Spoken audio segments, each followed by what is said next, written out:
Good evening, friends. Thank you for joining us. We begin our Tuesday prayers tonight. We begin our prayers by reading from the book of Proverbs, picking up our continuous reading of the book of Proverbs. Thank you for joining us. Please do take a moment to post a greeting, share a comment. Let us know that you are here with us. Proverbs.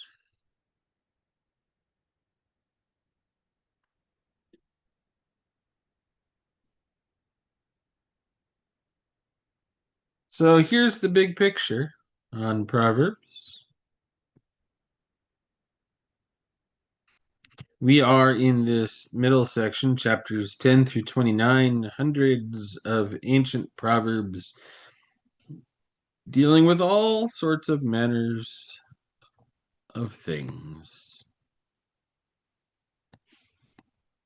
We are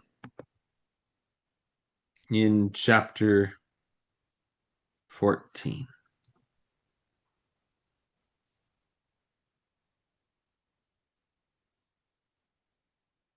We'll be resuming at verse 15 of chapter 14, as you can see.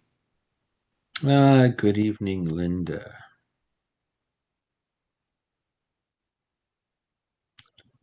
Linda, yes or no to share what you have shared? Just type yes or no.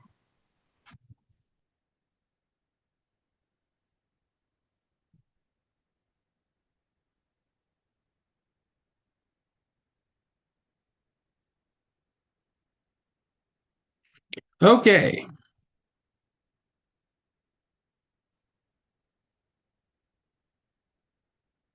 So, Proverbs.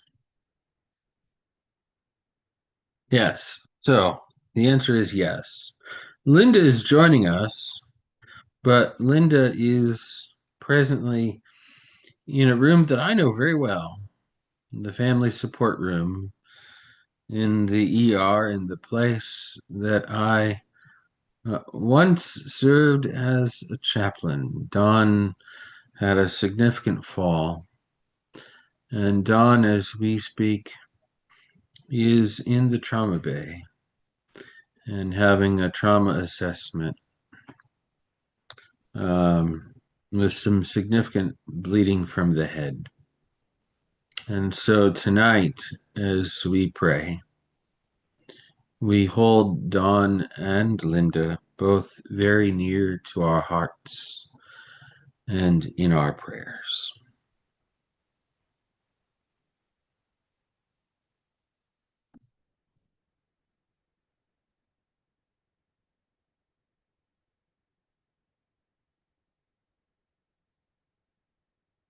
Linda's with us for now.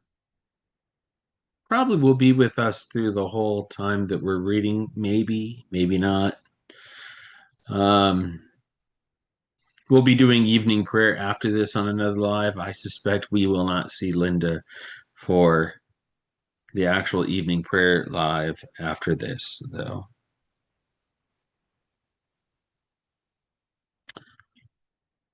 Okay, friends. So, Proverbs.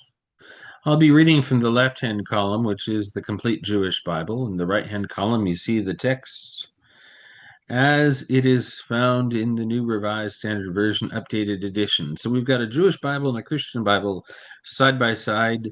I will primarily use the NRSV UE, a Christian Bible, to explain Jewish biblical language that doesn't always match Christian biblical language.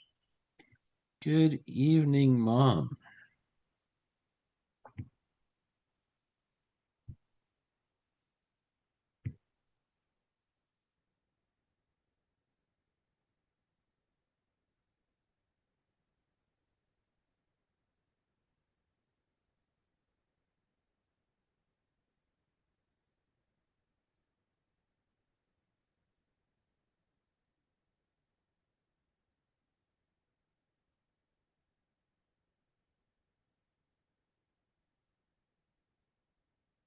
Let's read.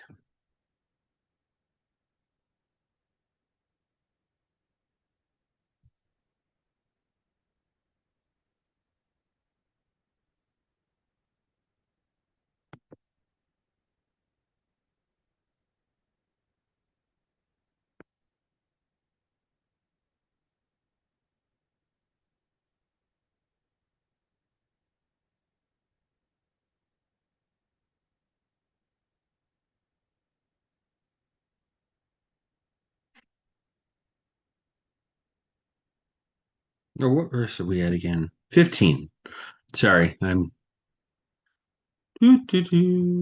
doing things in my head while trying to think about this, and I can easily distract myself. Let's read.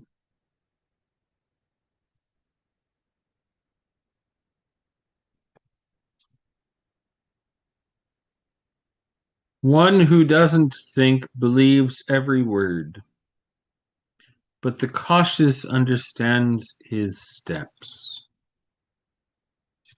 A wise person fears and turns away from evil, but a fool is reckless and overconfident.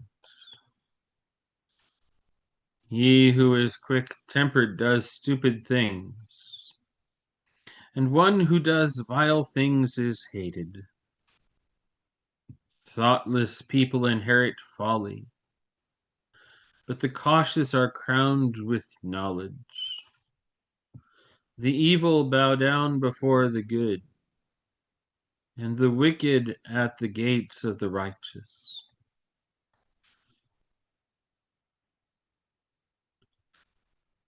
The poor are disliked even by their peers, but the rich have many friends.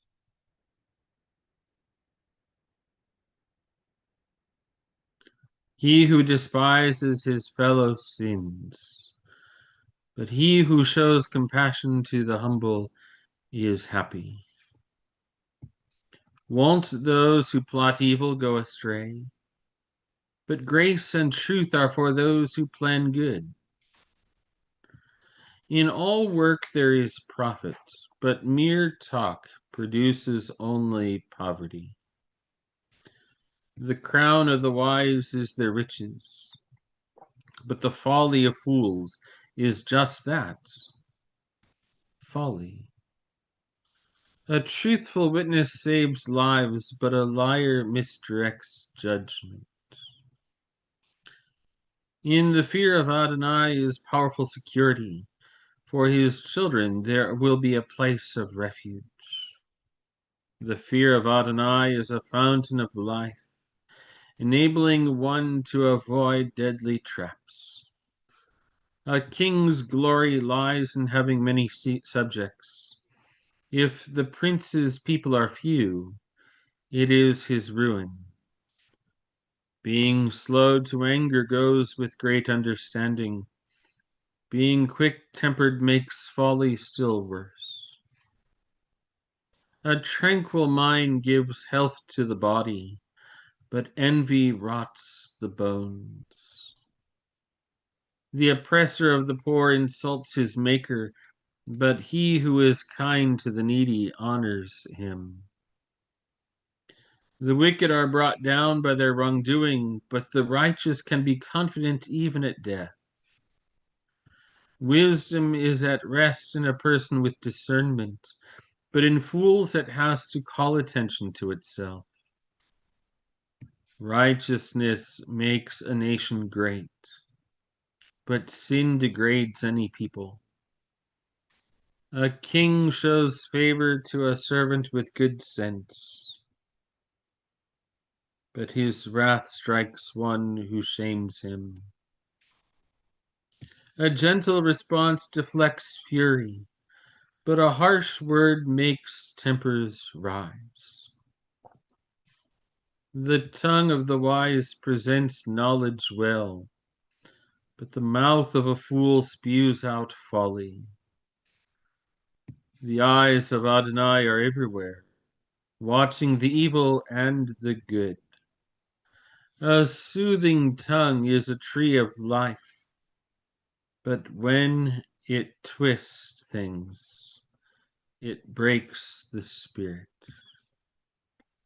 A fool despises his father's discipline, but he who heeds warnings is prudent. The home of the righteous is a storehouse of treasure, but the earnings of the wicked bring trouble. The lips of the wise spread knowledge, not so the hearts of fools. Adonai detests the sacrifices of the wicked, but delights in the prayers of the upright.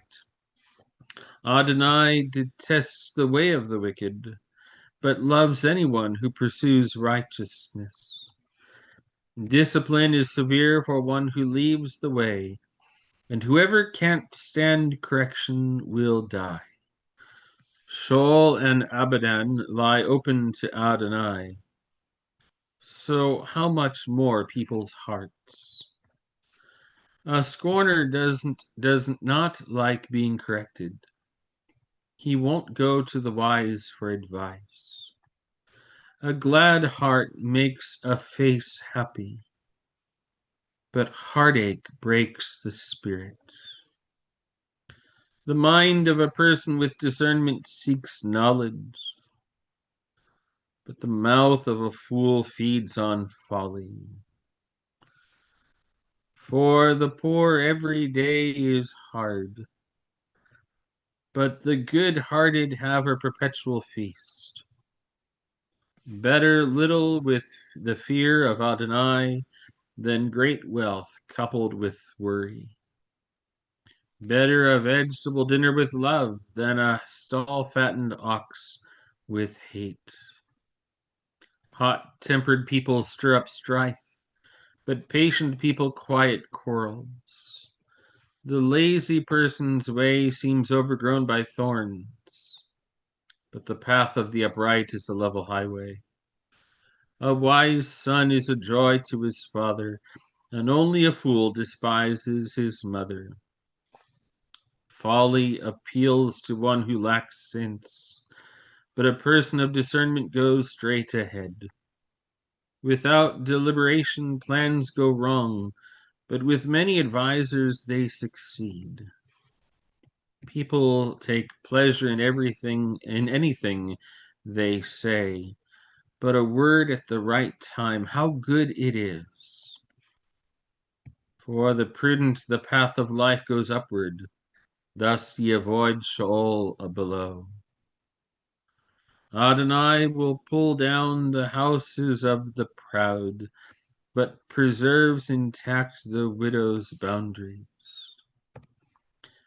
Adonai detests plans to do evil, but kind words are pure. The greedy for gain brings trouble to his home, but he who hates bribes will live. The mind of the righteous thinks before speaking, but the mouth of the wicked spews out evil stuff. Adonai is far from the wicked, but he listens to the prayer of the righteous. A cheerful glance brings joy to the heart, and good news invigorates the bones. He who heeds life-giving correction will be at home in the company of the wise. He who spurns discipline detests himself, but he who listens to correction grows in understanding. The discipline of wisdom is fear of Adonai. So before being honored, a person must be humble. That, friends, is where we're going to pause. And next time that we pick up Proverbs, we'll begin chapter 16.